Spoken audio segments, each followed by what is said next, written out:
rester avec nous, Laurent. On va accueillir en duplex Romain Daubry qui nous rejoint, membre de la cellule info d'experts de Bourse Direct. Romain, que peut-on dire du marché? Le CAC 40 est au plus bas, sous les 4700 points au moment où on se parle, au plus bas depuis 2 ans. Et puis Wall Street continue sa correction, une correction désormais alors de plus de 10%. On a même une correction de 15% désormais, j'imagine, sur les indices américains par rapport au pic qui était marqué fin septembre, début octobre.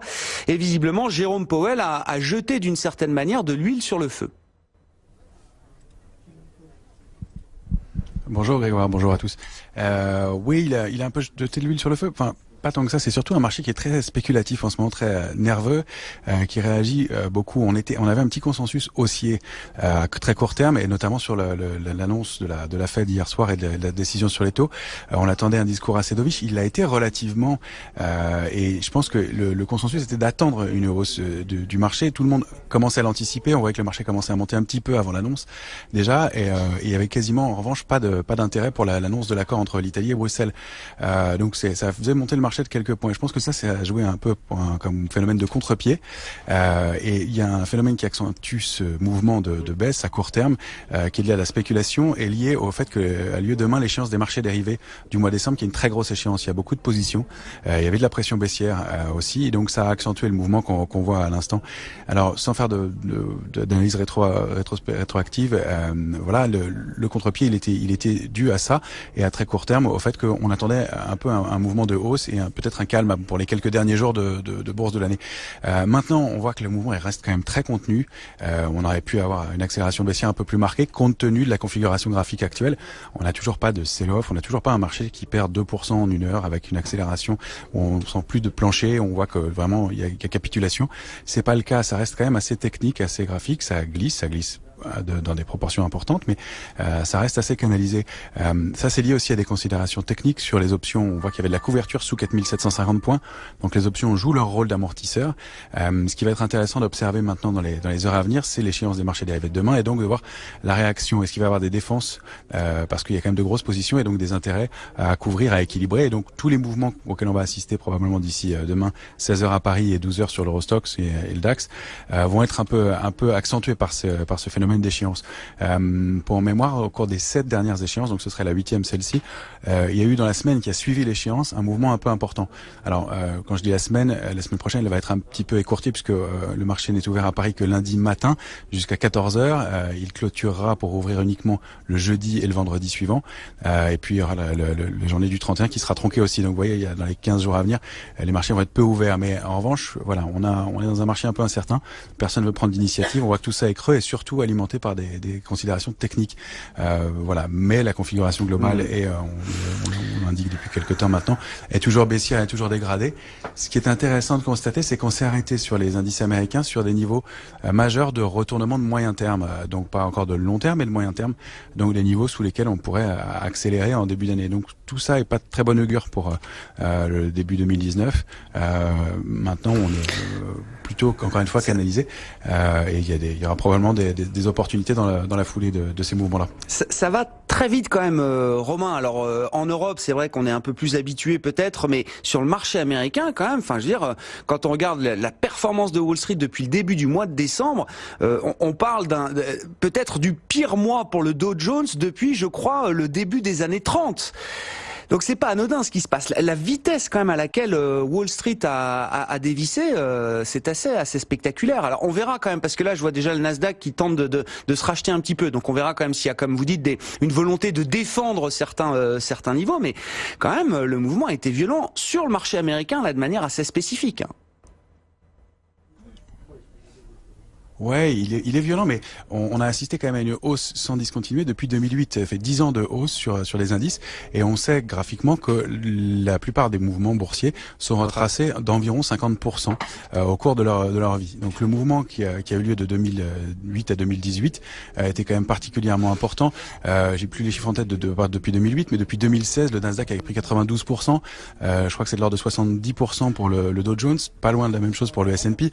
Donc c'est aussi naturel et sain dessin dans la vie d'un marché qu'il retrace par moment. Alors, comme on est arrivé à des niveaux d'excès importants, les mouvements sont proportionnels, ils sont violents aussi, et ils sont à la mesure des mouvements de hausse qu'on a connus.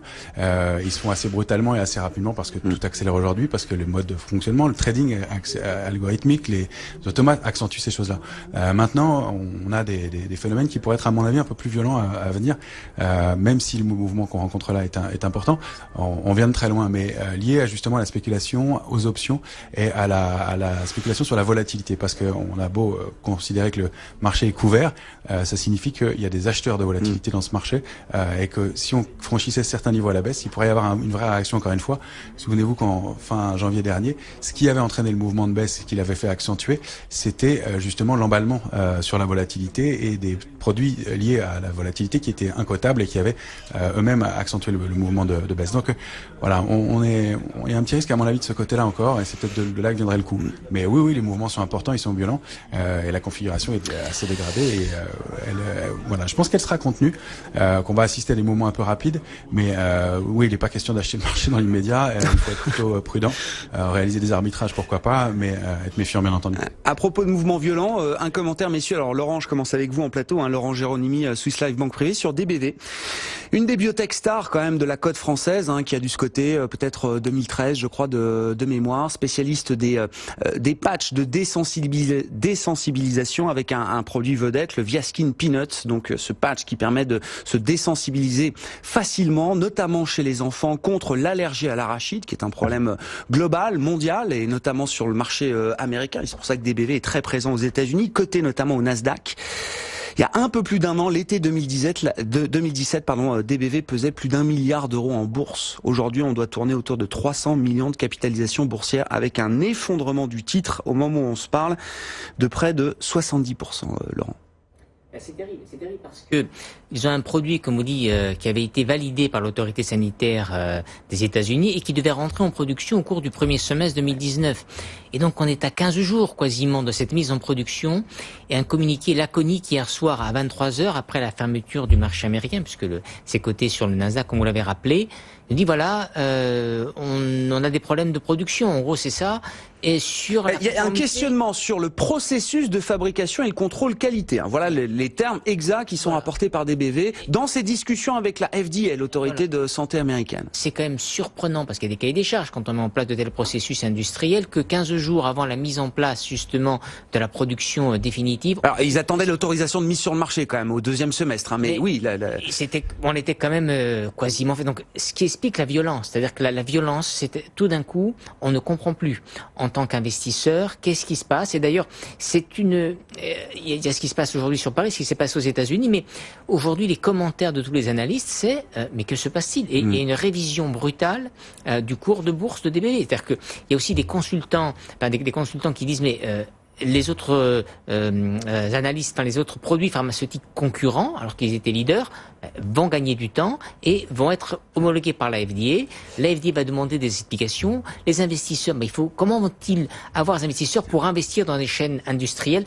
Il y a un vrai souci sur DBV, ce qui explique la violence du choc. Et ce qui est surprenant, parce que c'était le leader dans ce domaine-là, sur cette partie-là. La difficulté de passer d'un modèle de biotech à un modèle de biopharma, d'un industriel du secteur de la pharmacie, parce que là, c'est vraiment pas l'étude, c'est pas le bien fondé clinique du produit qui est remis en cause, dans ce qu'on comprend quand même de la communication de DBV, mais ce sont bien des questions sur le processus de fabrication et de contrôle qualité, alors qui ont poussé DBV à retirer volontairement son dossier de demande d'autorisation auprès de la FDA. Ce sont les explications qu'on a de la part de DBV aujourd'hui. Je dirais que c'est aussi opaque. C'est aussi opaque dans la mesure où ça veut dire que eux-mêmes ne savaient pas comment passer d'une molécule qu'ils avaient identifiée, donc capable de gérer cette allergie, et comment la fabriquer. En gros, je le comprends comme ça en tant qu'investisseur. Ils ont dû se poser la question, mais visiblement les standards requis par la FDA sont pas encore tout à fait. Autant qu'industriel, ils auraient dû aller jusqu'au bout de cette réflexion. Donc on a un vrai souci en tant qu'investisseur. Voilà. Non, mais de toute façon le marché s'y trompe pas, parce que la sanction est ultra violente. En une minute, Romain, qu'est-ce qu'on peut dire de DBV? Je sais que généralement les investisseurs particuliers également, vos clients notamment chez Bourse Direct, aiment bien ce secteur de la biotech. Oui, vous confirmez que la baisse se fait dans des volumes importants, j'imagine, Romain.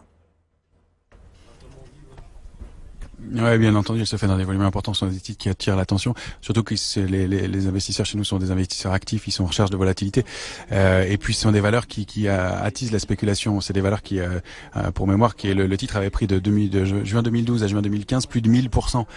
Donc ça, on s'en souvient, et ce sont des valeurs qui sont volatiles, qui sont nerveuses, sur lesquelles il y a des opportunités pour le trading en tout cas. Donc évidemment, c'est des valeurs qui sont suivies et sur lesquelles il y a des positions importantes. Donc quand les mouvements sont violents comme ça, il y a évidemment beaucoup de volume.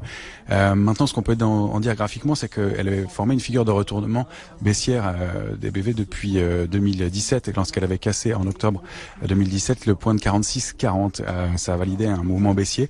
Elle a touché la cible graphique aujourd'hui à 10,30. Vous voyez qu'on l'a dépassé assez largement. Elle a maintenant atteint un niveau de retracement important, et son prochain support majeur, c'était 8,90. Je crois qu'il a été légèrement dépassé là en début d'après-midi. Le suivant, c'est 7,90. Donc on peut pour l'instant uniquement regarder des points. Évidemment, il n'est pas question de rentrer sur le titre à l'achat. On n'achète pas un titre qui baisse dans ces proportions-là. Ce qu'on fait, c'est qu'on attend de voir s'il y a des éclaircissements déjà sur le dossier fondamentalement, et puis surtout une diminution de la pression baissière. Mais dans l'immédiat, voilà, on a évidemment des réactions qui sont épidermiques et excessives. On voit des ventes de panique sur ce titre, bien entendu. Le directeur général de DBV sera avec nous demain après-midi à 15h30. Toute l'équipe est aux États-Unis. C'est vrai que c'est une biotech qui est devenue très américaine, avec capitaux américains, coté également, double cotation au Nasdaq pour DBV, qui reste évidemment coté à Paris. Donc le DG sera avec nous demain par téléphone à 15h30 pour ceux qui s'intéressent au dossier DBV. Donc le crash du jour spectaculaire, avec une baisse de plus de 65% actuellement. Merci beaucoup messieurs. Romain Daubry qui est en duplex avec nous, membre de la cellule Info d'experts de Bourse Direct, et Laurent Géronimi en plateau. Merci Laurent.